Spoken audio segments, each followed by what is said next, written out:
It is 8:30 a.m. in Athens, Georgia, 5:30 a.m. in Arcade, California, 7:30 a.m. in Player, Oklahoma, and 2:30 p.m. in Gaming, Austria. Hi, I'm Kalli. I'm Dillon. And this is Studio 595.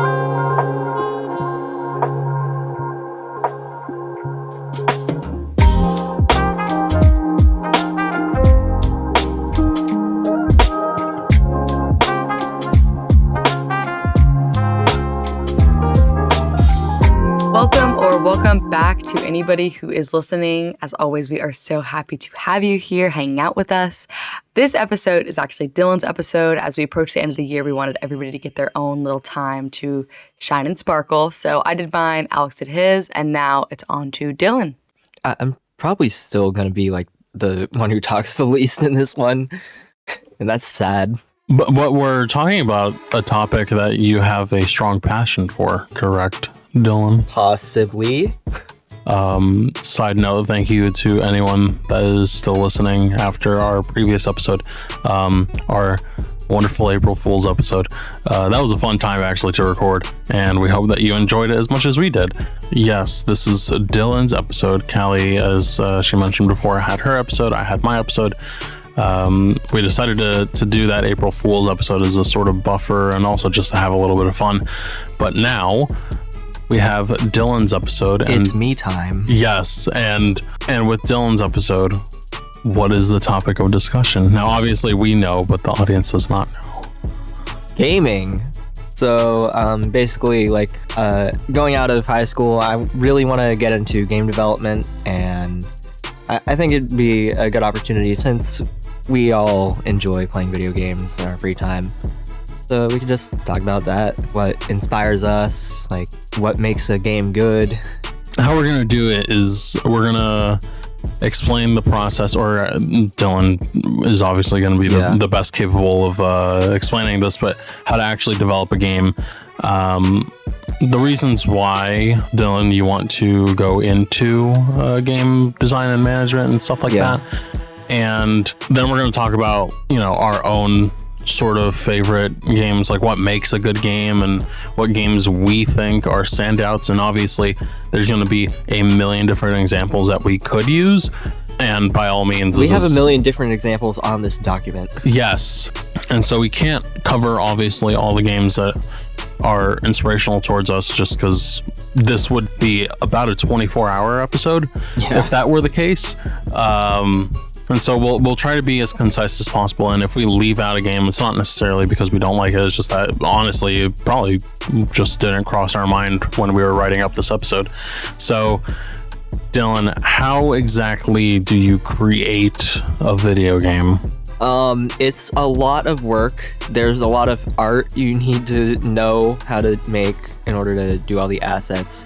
And then there's programming, which is my weakest area in the field, which I need to learn as soon as possible. What I've been focusing on is the 3D modeling and character creation side, so I can at least get some animations and a basic feel for what my game is going to be like.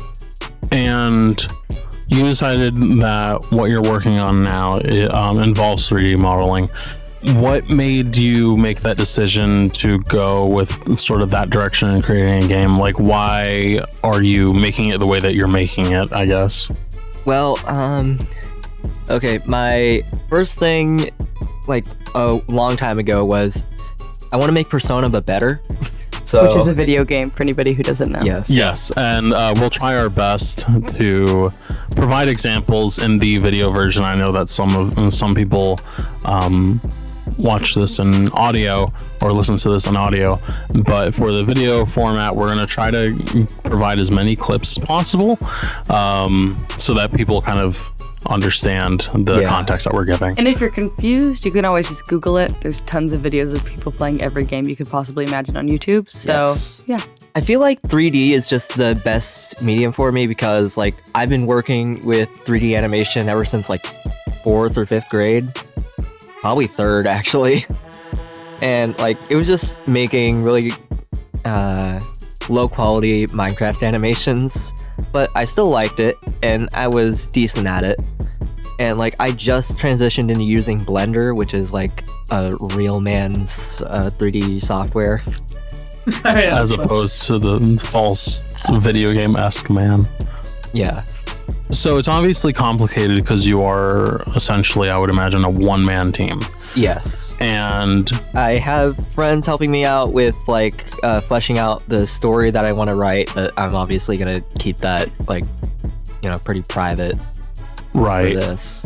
And obviously there is a level of difficulty creating a game single-handedly as opposed to obviously publishers and stuff like that, or development companies that use a large team to create a game. Yeah, the thing I want to do is like I just want to get a basic demo of the core gameplay, and then I'll share that out to people around the internet, and hopefully I'll have a team who would like to work on that.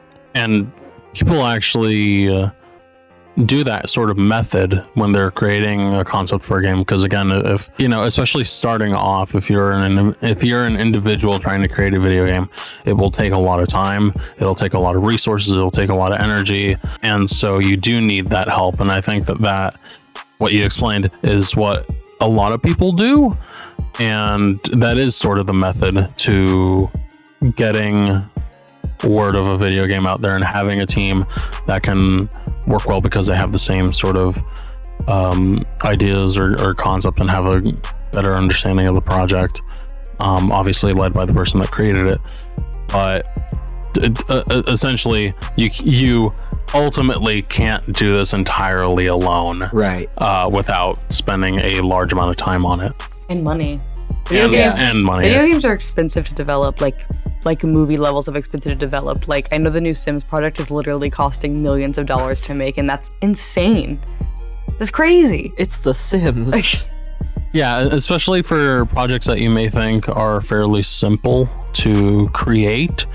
There is a lot of resources and a lot of programs and a lot of time and energy that is invested into that.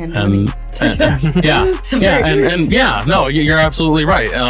And both in the sense of like you're purchasing so many things, and also that you are using time. Like on the subject of purchasing things, like I'm not gonna say which game, but I'm trying to reverse engineer a game that's already out on PC, and like just because I think it'd be cool, maybe port it to like hacked Switch or whatever. And it's just like the amount of plugins that they use, like that goes into the high hundreds, maybe thousands of dollars. What is a plugin, Dylan? Oh, that is basically a tool that you put into a game engine that makes it easier to make a game. So one of these is called Playmaker, and it basically removes the need to know programming for Unity. Unreal Engine has this kind of thing built in called blueprints, but it's very complicated and like it's just a mess visually. So, and I think you're hitting on something that is really important to know when you actively see a video game and stuff like that. What skills and what things go into a game in terms of every aspect of having to be knowledgeable of certain things, like what goes into a video game? Okay, I think tech literacy is a huge, like, super important for something like this, because you're not gonna know everything, but what you have to know is how to learn these things. Wow, that was profound, Dylan. So yeah, like you just hit up Google and like you need to know what exactly is your problem and how to solve it. So if I'm trying to import a model, it's coming out all weird and on a different axis or whatever, I gotta learn how to fix that. Dylan, if somebody else wanted to go into like game development and design, what would you recommend they start doing in high school to like prepare themselves for it? Like what classes should they take? Or what club should they join? Well, okay, what I did was I took both visual art and graphic design. Computer science also helps. Knowing physics and like going into math kind of helps, but I haven't used it quite yet. Not to say that you won't in the future. Yeah. No shade to the math teachers. You're important, guys. Don't Yeah, worry. no, they are super important and they're great. I relate to what you're saying here, because especially when discussing plugins, because on a personal level, I'm also working on a project, and the amount of plugins that are necessary and the amount of tiny little things to add to programs and to, do things to create a form of media is often overlooked. I'm not even fully working on the project that I'm doing right now, but I'm sort of gathering things that I think that I would need, and that list is very rapidly increasing. So, and the thing is, like, these professional plugins, they can go from 60 to like $300. Like, yeah, they are not cheap. Yeah, and again, these are things that people often don't sort of realize, especially with independent games and independent developers, which I guess we'll transition to that right now. But there are so many independent video game developers now that have the ability to sort of make games by themselves. And again, having a small team is often better than just working alone. But you still have the issue of accessing the right resources, being able to, especially if it's your first game or you're not as experienced, getting the stripes to kind of be comfortable working with a ton of different things and implementing them into a workable design for a game, and then continuing that for an entirety of a game, where certain aspects of it could take various hours to work on.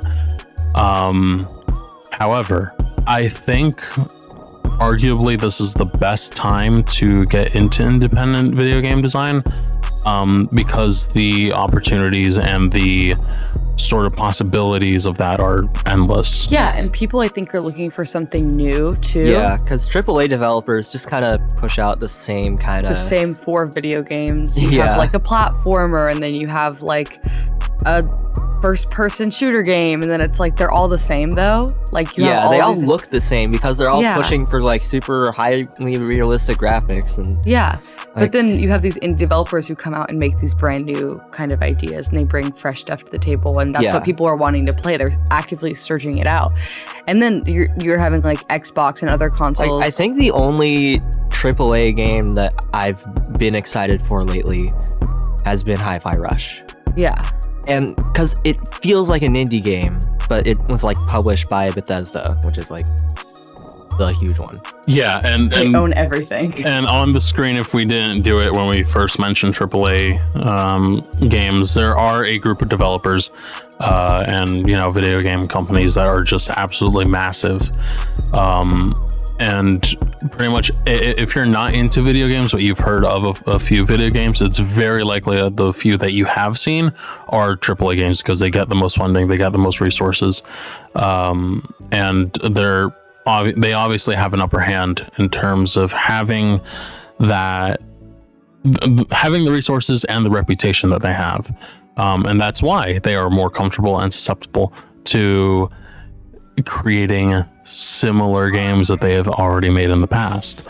And those are the games that typically, no matter the quality of how they make it, will cost you the most. And sell. And they'll sell most of the time. They will sell no matter what. But also I think a big thing right now is Xbox and other consoles are giving indie game developers really big opportunities. Like they're starting to shuffle them into things like Game Pass, which reaches a lot of people. And through that, like you can really make your break into the game world, and that's really cool. There weren't really that many opportunities. You just kind of had to struggle it out before, but now you really have that chance to make it. And the rise of PC gaming, especially with things like Steam. I think it's kind of in a decline right now because parts are overpriced. And yeah, you're right. Like in terms of recent years, especially with the shortages that that we have in the technology sphere, makes things a lot more expensive. And so independent developers may find that really difficult to do. But I think it works better for everyone in the long run, because if you're an indie developer making a game on lower end hardware, you're going to be able to reach a lot more people, right? Right. I'm looking at the list of games that we have here in terms of what are our favorite games and our sort of inspirations if we were to make a game. From my personal background, I guess we'll all explain the kind of gamers that we are. Yeah. Oh boy, I can't wait for the judgment that we'll get on social media for this and like in our own friend circles. Mm-hmm. I grew up a sporty kid, and so I played a lot of sports games, but I grew up playing Sony consoles, so PlayStation 1, PlayStation 2. And a lot of the games that I played were typically sports games, but I also ventured out into adventure and I guess I can say more creative games, because I enjoy, like when I was really young, I used to play a lot of Legend of the Dragoon. As I've gotten older, I've enjoyed games like Mirror's Edge, and around the start of my college years, really got into games like Rocket League, and really got into games like people that know me really well know that my favorite game of all time is Undertale and Deltarune, created by, of course, a small team led by Toby Fox. And those games have this sort of power to create emotional attachment to characters and to have wonderful storytelling. And again, all of that is possible even with a small team, even with a one-man team, if it comes down to it. And I think that that's the beauty of the games that I've really gotten into, is the storytelling and the characters, and how strongly I can actually recommend it to people for those reasons. Kalli, what kind of video game player are you? I'm a judge a book by its cover sort of video gamer. So like I won't buy a game unless it like looks fun to play. And then if I buy it and it's like a waste of money, I get really upset because like I really want it to be fun. But I play a lot of bright and happy games. I don't know if that makes sense. I'm just not really into like dark games. I'll play a couple. I played Prey, and that was kind of dark and scary, but I'm just overall not really scary kind of girl. So I play The Sims, obviously, who doesn't? It's overpriced, but it's fun. And I like to say it's like the grown-up version of Barbies. So like everybody I know just like dressing up a doll and making it a house. So like, and then I played The Witness. I loved that game. That game was so fun. It was really scary. I don't know why. There's nothing scary about it, but it's, I don't know. It kind of messes with you psychologically. You like don't know what's going on. Oh, I love Sunset Overdrive. I loved that game. That game was really fun.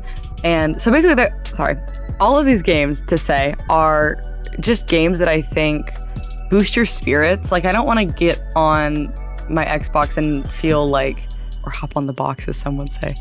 I don't want to get on my Xbox and feel like brought down by it. It's supposed to be fun. So I just like to play games that make me happy and are kind of fun. Oh, and also games that you could play with your friends. I love a good Mortal Kombat or a good like Tekken Tag Team tournament. Kalli, do you have a specific console that you mentioned Xbox? Is that? I have it's either an Xbox One X or an Xbox One S. I can't remember because I don't care that much. And also they look the exact same. They also all look the same. I just don't have the fridge one. There's one that looks like a refrigerator. I don't have that one. My brother does though, and I kind of laugh at him for it. Mine. Oh, you know what though? I have the Minecraft edition one, so you can show a picture of it. It looks like a dirt block. That's cool. And the bottom is what's it called? It's the stuff that you use to make the roller coaster go. Rails? Not rails. The like. Oh, redstone? Yeah, or whatever. I think it's that, but the bottom lights up like that. Oh. And the controller was a creeper, but that one broke because I rage game. Oh, pain. So you're more of the Xbox, Microsoft kind of gamer. Slay. So you are definitely an Xbox player. Yes. So we have a Sony person, we have a Microsoft person. Dylan, are you? We have all three. We have a Switch at my house too, which gets used on occasion. Okay, I was a Nintendo kid. Oh yeah, I had a DS growing up, and I had like a Wii, which I loved. I didn't really like expand into different genres outside of like, you know, the main like first party Nintendo games like Mario and stuff like that. But that was until I what was it, like middle school, when I started getting games for myself. The first one I got on Steam was Terratech. That was actually pretty fun, even though it was running at like 5 frames per second on my old laptop. It's amazing. Yeah. And like for the games that I play now, I'm pretty into rhythm games. He loves Unbeatable. Yeah, Unbeatable, Hi-Fi Rush, and okay, I can't really think of... Beat Saber is one of them, but I don't really pick up the VR headset anymore. And I'm also like super into JRPGs, like Final Fantasy VII, The World Ends With You. Amazing game. You need to play it right now, please.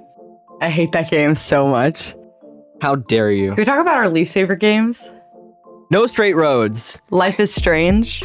That game is awful. If somehow the makers of Life is Strange are listening... Oh, okay, look, I'm going to sit both of you down, and you're going to play No Straight Roads in co-op mode, okay? Oh, no. Well, Life is Strange is what French adults think American teenagers act like, and it's really bad. It's like awful. From what little I know about it, I have to say that's probably accurate. But there are people who like that's the hill they would die on, is that that's a good game.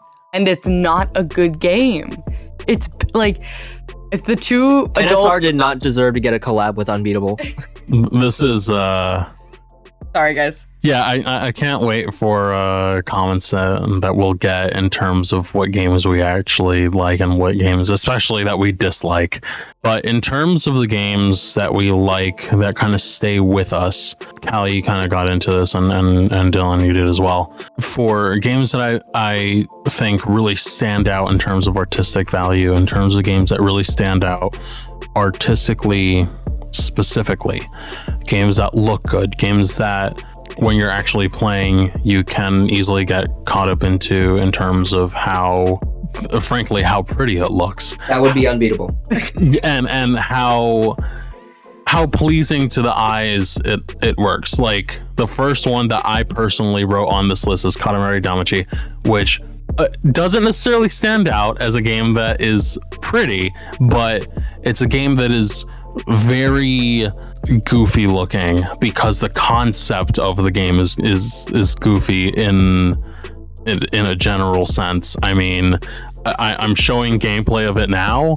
You are a tiny man rolling a ball that just like collects things, and it's a wild story. It's a very fun game, and the stars are gone. And we'll get into this later, but the replayability of games, the games that make you want to keep playing it and replay it, I think those are the games that are the most successful and the most sort of engaging, that you could beat a level and then want to play it again.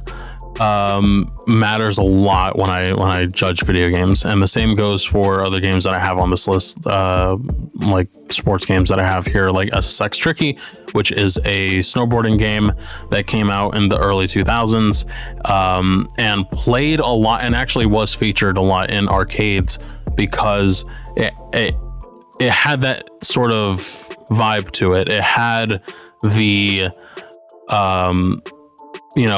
making ridiculous snowboarding tricks while jumping like 150 feet down. Tony Hawk Pro Skater. Yes, and it's funny. Game. It's funny that you say that because that is also on the list. As someone that grew up in a more urban environment in the early 2000s, skateboarding and extreme sports in general were kind of unavoidable, because you had the X Games, you had skateboarding really taking off around that time, and the soundtrack to Tony Hawk's Pro Skater, Activision, the developer for the Tony Hawk games. Neversoft? Neversoft. And so Neversoft, the creator of Tony Hawk's Pro Skater games. I cannot explain how important the soundtrack to the Tony Hawk's Pro Skater games have been for my development as a musical fan. I have been exposed to bands like Lagwagon, and oh my goodness, there are too many to state, and I feel like I'm gonna have a scrolling number of artists that I've actually discovered through Tony Hawk's Pro Skater, because the environment, the vibe, and everything with those games, especially the first 4, and now I played Tony Hawk's Pro Skater 2 and Tony Hawk's Pro Skater 4 the most, and Tony Hawk's Underground 2 and a lot of the PlayStation 2 games. There was nothing more satisfying than playing a quick session of Tony Hawk's Pro Skater or Tony Hawk's Underground, American Wasteland, all those games, with the soundtrack up, just kind of chilling on a nice afternoon, just playing Tony Hawk's Pro Skater. That is what stayed with me, and I could play that game for hours on end. Speaking of soundtracks, The World Ends With You. Transitioning to other games that have a strong artistic value with us, Dylan. Yes. Okay. So The World Ends With You and Unbeatable, they have pretty similar styles, but they're also like different and stand out in their own way. Like, I really don't know how to describe it. Just play the games or just look them up on YouTube or whatever. But like the soundtrack for Unbeatable, like, is the most relatable. Like, I would just straight up call it an album. Like, I wouldn't call it a video game soundtrack. Lyrics to those songs, like specifically Empty Diary and Mirror, like, are my favorites. And The World Ends With You just has an amazing story, like, overall. Kalli, what games stand out to you artistically? I've been sitting here making a list on my phone because I keep thinking of them, but specifically I want to start with the game that like started it all for me. I remember when I was little, the first game I ever watched my brother like play, always, because I have to credit my entire like knowledge about gaming to my brother. He's older than me and he has always been an avid gamer, and I would always tag along, which he would gracefully let me as long as I didn't talk. But he was always playing the Dark Souls games, and I loved watching him play those. Like, I had so much fun watching them, and he would let me play and I'd be really bad, but he wouldn't let me stop playing until I either beat a level or, you know, cried and gave up. But in terms of beautiful games, like the Dark Souls games are stunning, along with the Skyrim game by the same company. Beautiful. I mean, those are some of the most beautiful games I've ever seen. Their graphics are just amazing. BioShock Infinite is like a gorgeous game. Like, it's so good. It's actually ridiculous. And then one that I won't play anymore, because it scares me, but I will rave about is Subnautica. Like, it's gorgeous, but it's so scary. Yeah. And I wish that my friend Natasha was on this show, because she would talk about it way more and probably in way better detail than I ever could. But yeah, really, really good. One other game that like it's just pretty. Elite Dangerous. Like, it's a space sim, so I don't know how many people would actually like playing it. But like, if you got a VR headset on and a flight stick, like, it's a pretty expensive setup, but just looking at it through the lenses is the best video game experience you will ever get. And other games that we have as examples, I mentioned this one. I haven't played this one, but every clip of gameplay that I've seen has been breathtaking, and that is Journey, which is a game on the PlayStation 4. I forget what year exactly it came out in. I want to say it was the mid to early 2010s, so around 2013, 2014. But games like that invest so much of their storytelling and so much of their design to making the game as eye-catching as possible, to written down on our document the endorphins that these games produce, just by making you feel breathtaking by the setting and by interacting with such a beautiful environment really helps out these games.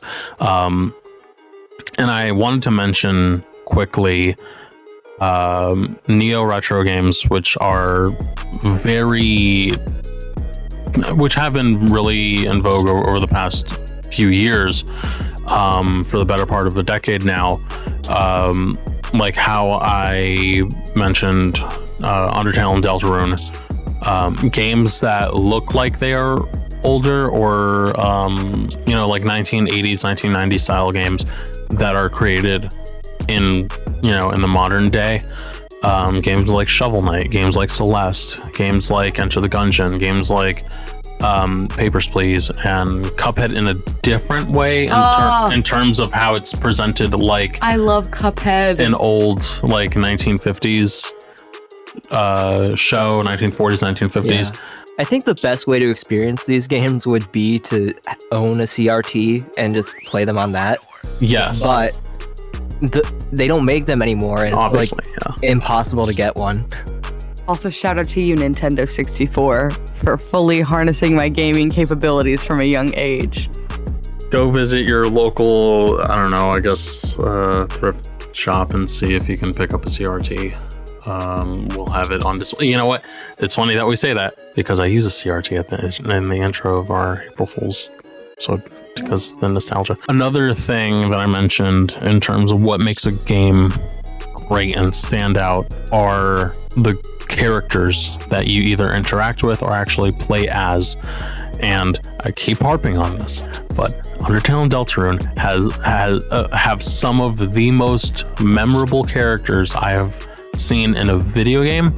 And so many of those characters. Beat from hit rhythm action game Unbeatable is the most ADHD brain relatable protagonist ever made. That is all. Games like that can suck you in with incredible character development, character arcs, characters that stand out, that are mysterious, that are, as Dillon said, very relatable. Characters that stand out and that stay in your mind as you're playing the games.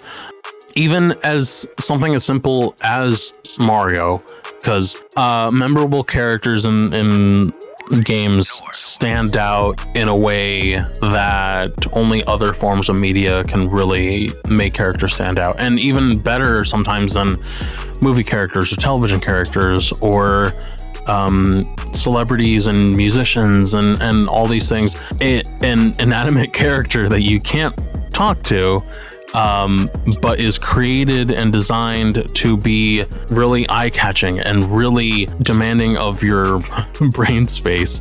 As we say now, living rent-free in your mind. I can't explain why characters like Solid Snake from Metal Gear Solid, or Crash Bandicoot from the Crash Bandicoot games, and so many characters like that have such an important sort of role in how I experience and how I enjoy certain forms of media, because of how they're written, because of how goofy or how funny or how serious or how relatable they are. Games like that, characters like that, are what really sell a game for me. I have some characters that I love too. Again, made a list. To start, I have to mention Luigi, because he's just the superior brother. He's so funny, especially in Luigi's Haunted Mansion, which is also an amazing game. When was there haunted in the title? I'm pretty positive it's Luigi's Haunted Mansion. Nope, just Luigi's, Luigi's it's just Luigi's Mansion. Oh, that makes me uncomfortable. Okay, well, Luigi's Mansion. Your life is a lie. Yeah, I don't know why I called it that. Now I'm sad. Okay. Anyways. Sad Luigi on screen. Also, the dog from Fable 2.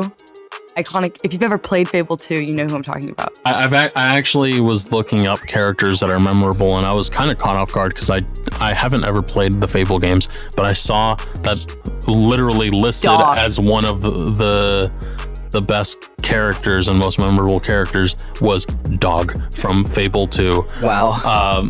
So yes, explain. Yeah. The dog? Well, he's like your companion throughout the whole game. You kind of have a fond love for him. I don't really know how to explain it. I mean, he's a dog. He's a dog. That accompanies you. Steve from Minecraft, obvi. I think that we can't talk about memorable characters without talking about him, considering he's like the forefront of so much income right now to their company. Yeah. He's great. He's funny. And then my personal favorite, once again, I am a proud simmer. So Bob Pancakes. Bob Pancakes, not Eliza Pancakes. Bob Pancakes is the best. Not to be confused, is the best Sims townie. And I think it's one of the reasons why people love The Sims so much is there is like a lot of lore to it. Like a lot of these characters have either been in the game since the first game or they have been added, but they like have backstories to them that you could find out. And Bob Pancakes is just funny. Like, he doesn't even have all that deep lore. He's just a funny dude. And the fact that his name is Bob Pancakes makes it better. Like, I just love it. I don't know. Once again, mentioning Natasha, she's going to be so happy that I brought that up. I'm going to roll back to the Persona series. Persona 5 is a mid-game. Like, you don't need to play it. It's just kind of eh. But Dr. Maruki is one of my favorite characters, like, ever. He brings that game from a 3 out of 10 to a 9 out of 10. And again, like... But the game only gets good in, like, the third... final act, so it's like not really worth playing. As I mentioned before as well, the replayability of certain games, as we mentioned before, Minecraft and Gary's mod. Yes, Gary's mod as well. Like literally any sandbox. This is where I pull in the sports gamers with this. There have been people that have played the game Football Manager that have later literally managed football clubs because of the amount of investment and detail and essentially if you don't know what Football Manager is, it is a football or soccer simulation game in which you know, as the title suggests, are a manager of a football club. You are essentially in charge of you know, scouting players and seeing overseeing the formations and the playing styles of your team. And there have been people that have invested so many hours and so much time and have, you know, had so much skill in, you know, playing Football Manager that they have later literally managed football clubs from lower professional leagues or semi-professional / amateur leagues to a current English manager who is managing at the top flight of, I want to say, France. Now, obviously, he has actually studied how to become a coach and stuff like that, but he kind of got his start from playing Football Manager, and literally his team pays a fine every time that he manages per week because he doesn't even have his license to manage right now. And they pay tens of thousands of euros each week to have him as a manager in fines because he doesn't have his license yet because he is so young, but highly gifted, and it all started from and he's Football that Manager. Good that they would actually pay that much. Yes, and football isn't soccer, by the way, friends. If you didn't know what Alex was talking about, not like go dogs. Yes, I want to say that the fine of the manager is called Will Still, and I will provide a a screenshot of a story and you know the detail behind Will Still, because his team pays per week to have him manage because he doesn't have his license. And again, it's the replayability for people that are really into simulation games that literally give them career paths. I love Untitled Goose Game is what I'm gonna come out the gate and say. What a transition. I didn't even need to transition because it's just such a good game. It's so funny. I play it all the time. It lifts my spirits. Another game with replayability is always those like fighting games. Yeah. Like I love Gang Beasts. It's such a good game. I like that you just kind of flop around. Yes. I'm making a really weird motion that nobody can see right now. I think we can tie back to art style too, because like Guilty Gear Strive is like one of the better looking fighting games I've ever seen, and it's also like a huge inspiration for the art style that I want to go for, because like they're using 3D models, but in a way that it makes them look like hand-drawn sprites, and it's amazing. We'll be right back to the discussion, but first let's do some updates. And of course, we start with our district updates on this episode's Can't Miss Minutes. CCSD is considering changes to the school start and end times for the 2023-24 academic year due to challenges posed by the district's current busing schedule and is seeking your feedback. The proposal is still under consideration, and additional details can be found on the CCSD website and in the district's weekly Better Together newsletter. Comments can be submitted to feedback@clark.k12.ga.us and will be accepted through Sunday, April 30th. CCSD is also inviting students, families, staff, and community members to provide their input as the district works on the development of a new 5-year strategic plan. Following 4 public listening sessions earlier this month, 2 surveys have been created, one specifically for students and one specifically for families, staff, and the community at large. More information can be found on the district website. Meanwhile, congratulations to Whit Davis Elementary teacher Jennifer Biddle, who was recently named a winner in the Walt Disney Company's Disney Imagination Campus Teacher Contest. As part of its 100th anniversary, Disney this year is recognizing 100 exceptional teachers who reflect the creativity and imagination of Walt Disney and rewarding them with a trip May 4th through the 7th to the Disneyland Resort and Disney Imagination Campus, where they'll participate in educational workshops and enjoy all the resort has to offer. And finally, for the 11th consecutive year, CCSD has been honored as one of the best communities for music education by the NAM Foundation. The designation is awarded to districts that demonstrate outstanding commitment to music education through achievement and efforts to provide music access and education to all students. Don't forget to subscribe to the Better Together newsletter curated by our colleague and friend of the podcast, Scott Thompson, which you can find on our district website. And don't forget you can follow us on social media as well on Facebook and Instagram at Clark Co Schools, so you can keep up to date with the latest happenings in Clark County School District. Now let's turn it over to Kalli and Dillon for some more pop culture updates and some more Studio 595. And now for something actually important. Morgan Wallen's new album, One Thing at a Time, is at its 5th week at number 1, which is honestly pretty impressive because I didn't think it was that good. Secondly, HBO Max is losing the HBO in its name. It's probably just going to be Max. Wait, what? However, it is gaining a new series. It is called Harry Potter, the TV series. So Oh, no. we can't.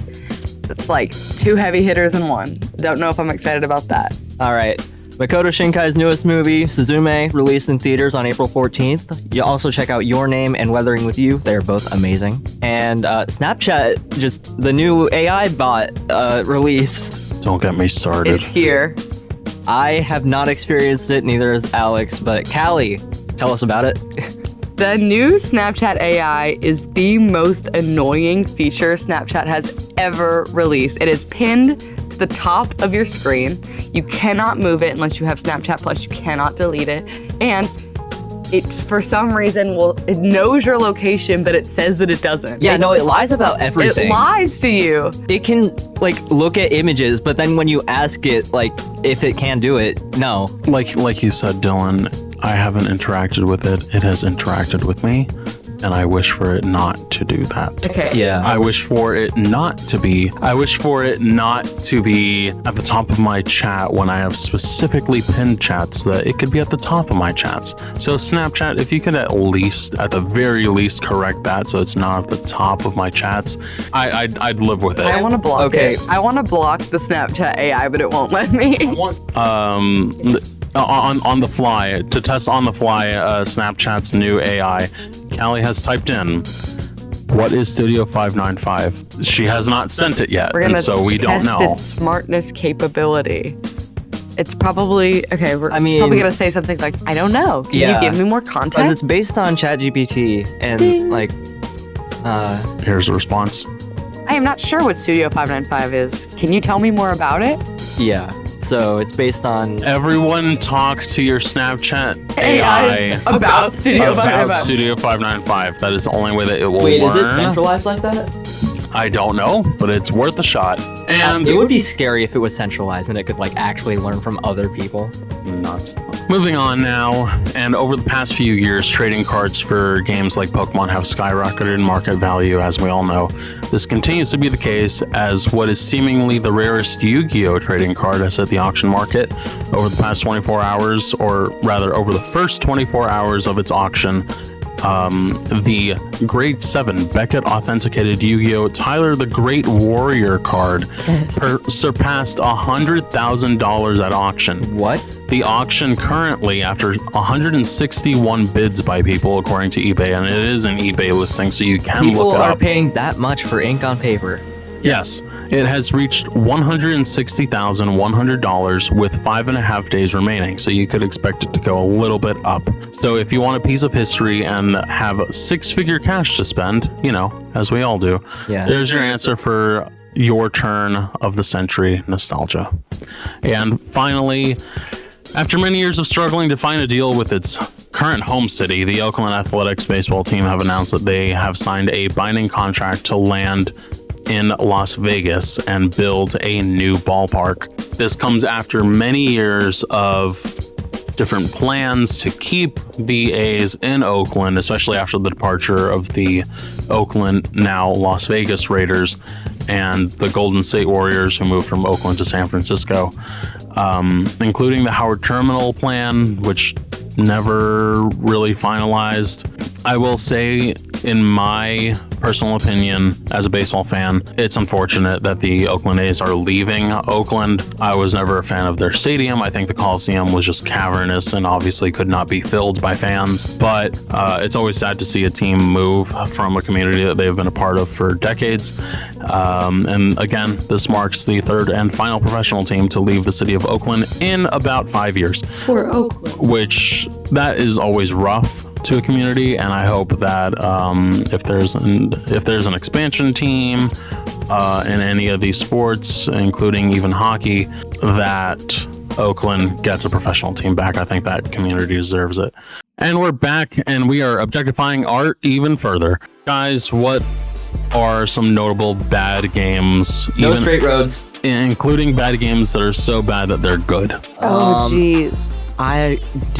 I don't think I've played any games that are so bad that they're good. I am going to check my Steam library right now. Game where you like go around as a giant black hole and you just like suck things up and you just get larger. Hole.io?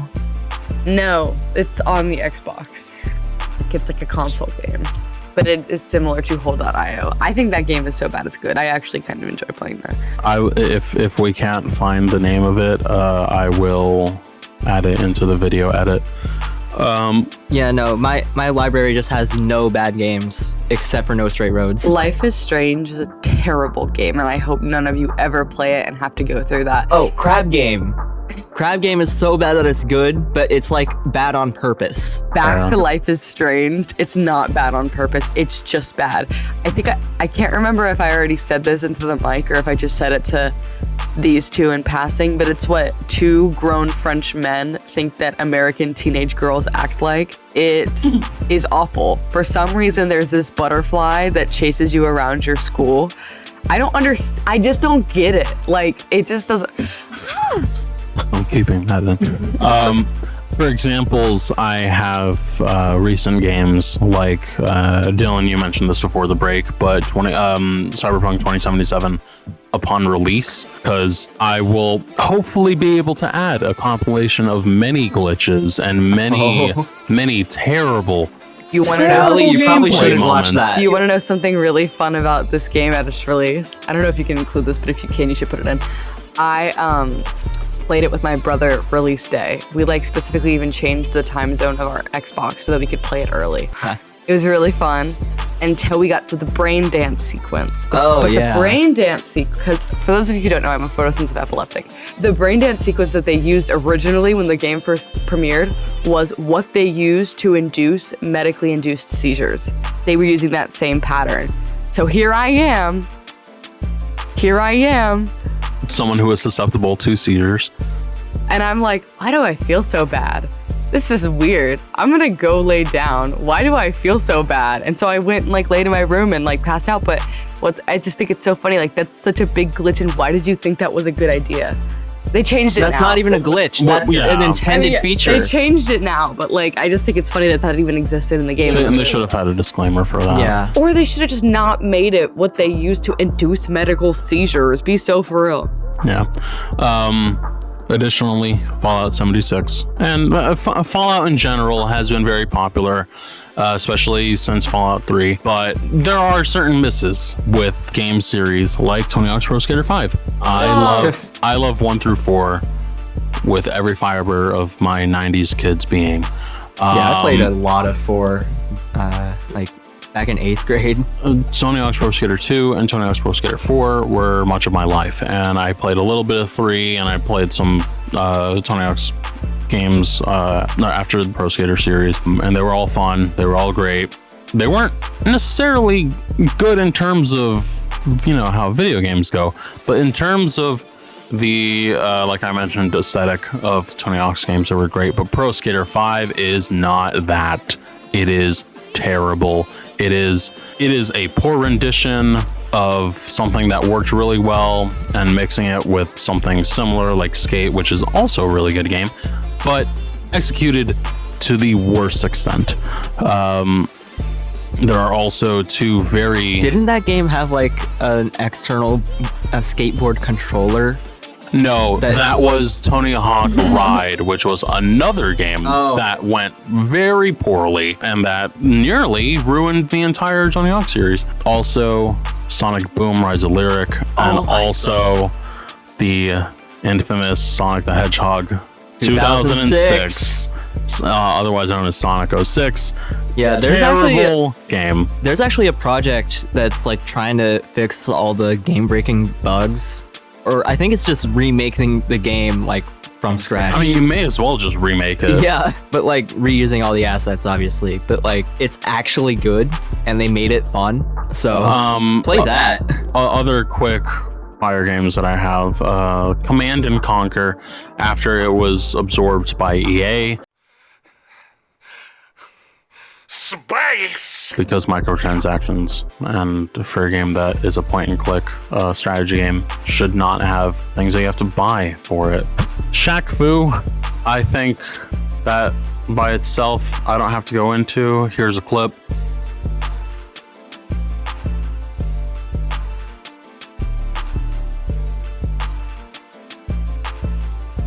Wow, that was great. The Philips CDI Zelda games. There is not much I can say. Not much I can say about that either. Gee, it sure is boring around here. And also the infamous 1982 release of E.T. the Extraterrestrial. The game was received so poorly that they had to take copies out into the desert and bury them so that no one could ever find them. It's probably the most disastrous release of a video game. Wait, did we find them though? I think some people have since, over the past 40 years, have found copies. I will say, obviously, that's a very rude video game just because it's 1982. It's not what we anticipate now, but even then, even by 1982 video game standards, just before the 1983 video game collapse that nearly wiped out a lot of video game publishers, and some actually did. You had that game that was received so poorly, again, that they had to bury copies in the desert. To wrap up this episode, we will give, each of us will give 5 video games that we think we would strongly recommend to you, the viewers, so that you can play and either be exposed to video games in the first place, or be exposed to a different video game that you may enjoy, and even just watching the trailer may get you really interested. And let's go ahead and start with Kalli. What is a game that you would recommend for people? Definitely recommend that you play Super Meat Boy. It is a platformer. It's a really fun game to play. It's kind of goofy, kind of silly, but it's still just really good. Like, and it's just it's enjoyable, and you can play it casually. Like, you don't have to get super into it. I guess the first game that I would recommend, no joke, is Rocket League. It is now free to play, so go ahead and play it. The community can be a bit toxic, I would say. Just disable chat. Yeah, disable chat, or if you want, just play casually. Casual games are actually really fun in Rocket League, and they can be extremely hectic and extremely fun. And you can pop in. Yeah, I always pick 4v4 matches because isn't the default 3v3? Yes, the standard is 3v3. You can play 1v1, 2v2, and 4v4. And there are extra game modes like playing basketball, which yes. It is really fun to customize your vehicles, to add little things. So you can have tracking items that can track the amount of goals that you scored, or saves, or assists, or stuff like that. And all those things make it a really fun experience. Competitive does get extremely frustrating, but as someone that has fairly high ranked in the past and now is not, because I do not invest my time in Rocket League anymore because I don't want to send multiple controllers into my screen. It is a very, very fun experience, and I have been thankful to play it for, I want to say now, probably 5-6 years. Very fun experience. All right, so I may hate car-dependent infrastructure, but if it weren't for that, we would not have Driver San Francisco. It is the best driving racing game. The whole premise is the protagonist is in a coma, like that is established from the start, and you are just in his little coma world. You can embody different drivers, like just on the road, like just press A and switch to a different car. And like, you can do so much with that, and it's amazing. It's awesome. I love it. True. Secondly, I totally recommend that you play Hue. One of my favorite games, if not my favorite game. It is a puzzle platformer. Is there a trend going on here? Yes, there is. It's really fun. You just kind of collect colors and you jump around, and I love it. I've been playing it for years, and when I finished it, I replayed it because I just like it so much. I think you're really gonna like it, so recommend. I would recommend Super Mario 3D World if you are playing with multiple friends, because there's... On the Wii U or on the Switch? On the Switch. I've played on the Switch. I haven't played on the Wii U yet. I've played on the Wii U. And... It's great having your own controller. Yes. Like your own screen on the controller. On the Switch, it is the most satisfying and most hilarious thing to just be running through the course with your friends. And any Mario game with 4 players is absolute chaos. It's the best. Yes, and there's nothing more satisfying than, going through the course as normal. All 4 of you are just working perfectly together. Let's say you're Luigi and your friend is Toad. There's nothing more satisfying than making Luigi pick up Toad and throw them off the stage. I will stand by that. It is hilarious, and no matter how many times your friend teary-eyed tells you to stop, it is the most satisfying and most hilarious thing to do. So I would strongly recommend that. All right, so next game I'm going to recommend is Neo: The World Ends With You. It's a great sequel to a game that I'm going to rank higher on this list. So, hey again, I proudly recommend and give my seal of approval to Fallout New Vegas. It is the best Fallout game. The soundtrack is just chef's kiss. It is so good. Like it's just the best game I've ever played. Not the best game I've ever played, but it's one of them. And I play it all the time with my brother, and there's this really funny glitch where somebody's head will spin 360 degrees around, but I didn't know that my first time playing. It's like really rare that it happens. And I'm playing with my brother, and he like goes into the kitchen, and I was like, that was weird. I could have swore that guy's head span 360 degrees. And he was like, you saw that? You saw that? It was a really big deal. So that's my number 3, Fallout New Vegas. So for my third game that I would recommend, this is more for the more established gamers and people that enjoy modding. Get and there will be extra steps to getting this because it's not even on the market anymore, but getting a PC copy of the game Fuser and modifying it and adding mods to it. Fuser, for those that don't know, you have 4 different turntables going on at the same time. You can have different elements of each song playing in essentially what is just a festival set. Like you're just a DJ just having fun, and there is nothing more satisfying in my eyes, at least in music production games, like similar to like Guitar Hero or DJ Hero or stuff like that, than mixing like the guitar to All Star by Smash Mouth, to, I don't know, The Sound of Silence by Simon and Garfunkel, while the drums to Wannabe by the Spice Girls are playing in the background. Like it is just that kind of game. Into specifics, just it's absolute the best fun ever. And I will play probably a 5-second clip because it is great. The most cursed songs ever. Yes, it is. And you can actually make really good. I've seen people make really good music, and some people just mix the absolute worst things together. So that's always fun. All right. So for my third pick, I'm going with Hi-Fi Rush. It's a rhythm action game where you have to time your attacks to the music, and it's insanely fun. The beginning tutorial part is a bit corny, but like once you get into the actual story, it's pretty good. Not like the best thing ever, but I would call it a solid 8.5 out of 10. My number 4 is Forza Horizon 4. You might be saying, Kalli, why not Forza Horizon 5? Hot take, I don't think it's as good as Forza Horizon 4. I said it. Anyways, if you want a very smooth introduction into video gaming, I think that Forza is a great place to start. I played it with a friend. I didn't think I was going to like it because, hello, it's a car game, and have you met me? I'm not a car girl. But it's really actually fun, and it's a beautiful game. The 4, the 5, and also the 3, if you really want to play that. They're stunning games. Their team spends a lot of time making sure that the graphics are beautiful. There's a lot to discover. The community is not actually that bad. And you can also make my prized possession a lifted hot pink Honda Civic. So totally recommend.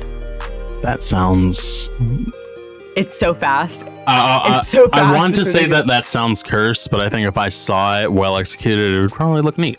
I'm actually going to cheat on my last two because I feel like these two games that I'm going to say right now, at least, are very much tied in terms of their purpose.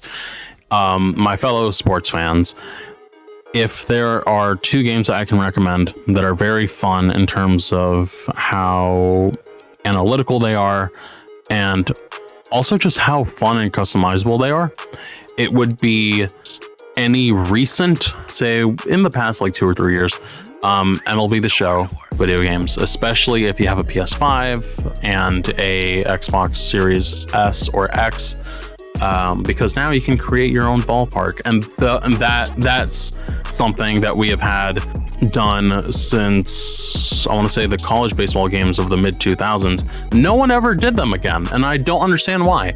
But thankfully, if you have a PS5, Switch, I want to say, I don't know if that game mode is specifically available on the Switch, or the Xbox Series S or X, MLB The Show is very fun. You get to play your own character, and I think in years to come they will make it a bit easier to be a two-way player. If you're a big baseball fan, that you know Shohei Ohtani and how he pitches and hits.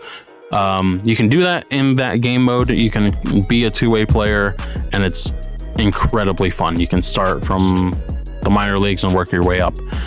And NCAA College Football 14, because that is the most up-to-date one. They will be releasing a new one, I want to say this year or last year, but obviously with the player likeness laws from the mid-2010s until nowadays, with college players being able to have their likeness and be paid for it, that will make the upcoming game really fun. But while you're waiting for it, NCAA Football 14 is incredibly fun because you can import current rosters. It's such a highly detailed football game because you have to recruit, you have to do a million different things as if you are, for instance, one Coach Kirby Smart of the University of Georgia. Go Dogs. But in general, very fun game, very detailed and very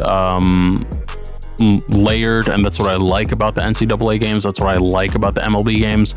And in terms of sports experience, I think that is the pinnacle of what we have right now, unless if you're like a big FIFA fan, but I know that FIFA has been contentious over the past 7-ish years. My fourth pick is The World Ends With You. It's a great game about an emo, 2007 teenage boy who learns how to friendship, and it's actually amazing. The gameplay, the combat in that game is actually really fun, and the soundtrack is beautiful. The art style, really pops. Literally everything about it is perfect. And I will say that the DS version is the best way to play it, but a lot of people aren't going to go out of their way to get a DS version of a game from 2007. So if you need to get it on the Switch, get it on the Switch. But if you have a 3DS, refer to our last episode. Okay, my final game, who would I be if this was not my final game, is, it's The Sims. And I don't just want to say The Sims 4, because it's not just The Sims 4. The Sims 3, The Sims 2, honestly, even going back to The Sims 1, they're all really good games. There's a lot of lore. They're really funny. It's really goofy. And sure, I have my qualms with The Sims company, EA. I think that you shouldn't be charging people for every single pack $45. I think that that's a little bit much. I think it's excessive that I've spent $1,000 on this game. Oh. But when you buy all of them, I don't have all the packs, but at a certain point, I don't think I've spent $1,000. But if you buy all of them, you end up spending $1,000. Isn't that crazy? Secondly, so I think that they should stop doing that and maybe make it cheaper, because they have enough money coming in from literally every other game, and also this one. But honestly, I totally recommend that you play it. Even the base game is fun. Without any expansions, it's a fun game to play, and so I just totally recommend it to you. Go forth and be simmers. As I said, I will be cheating with this one as well, and it's only because they are so similar and they're made from the same person. But for the 10 billionth time that I've mentioned in this episode, please play Undertale and Deltarune. If you don't want to play Undertale because it's, because you have to pay for it, then that's fine, play Deltarune. But at least know the story of Undertale, because it coincides with Deltarune. I would strongly recommend Undertale and Deltarune because of everything that we said before.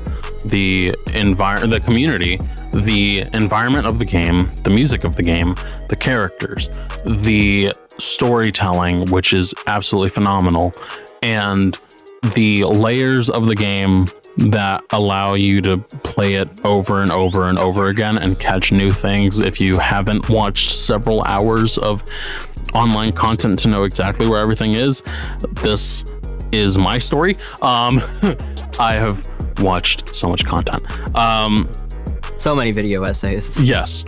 And the environment of those games, the relatability of the characters, the excitement of everything new that Toby Fox releases, which, by the way, Toby, please release Chapter 3 this year. I really want to play Chapter 3. I want to confirm my suspicions that you will base the antagonist off of Chicago Bears Hall of Fame head coach Mike Ditka. I just want that to be real, and I'm very excited. But again, made from a small team, and it shows the amount of love that the community has based on the incredible reviews and the incredible dedication of the community to learning everything possible about the lore, which is absolutely endless, and there are so many unanswered questions. But please, if you have to play one game from what I have recommended, please play Undertale and then play Deltarune Chapter 1 and 2. All right, so my number one game, of all time, Unbeatable. It's not even out yet. The demo is out. It's called White Label. And Wait, Unbeatable isn't even out yet? No, it's a demo called Unbeatable White Label. Oh my gosh, y'all don't even understand. This is this man's favorite thing ever. He talks about it all the time. Yes. The music is peak. The art style is peak. The relatability of the main character, who literally has 5 things of dialogue, is peak. This game is peak. You need to play it. The demo is free. The songs are on YouTube for free. They cannot be giving this to us for free. we do not deserve this game. Like, if you took the themes of The World Ends With You and like just expanded upon those, that is probably what you would get for Unbeatable. Because like in that game, you got like mostly just building connections with people, and Unbeatable is more about discovering yourself. Awesome. Well, thank you guys for listening, and thank you guys for listening to Dylan's episode specifically. I would anticipate that our next episode will be our last conventional episode, so please be on the lookout for that. It's going to be a whole lot of fun. Anyways, Kalli, take us on.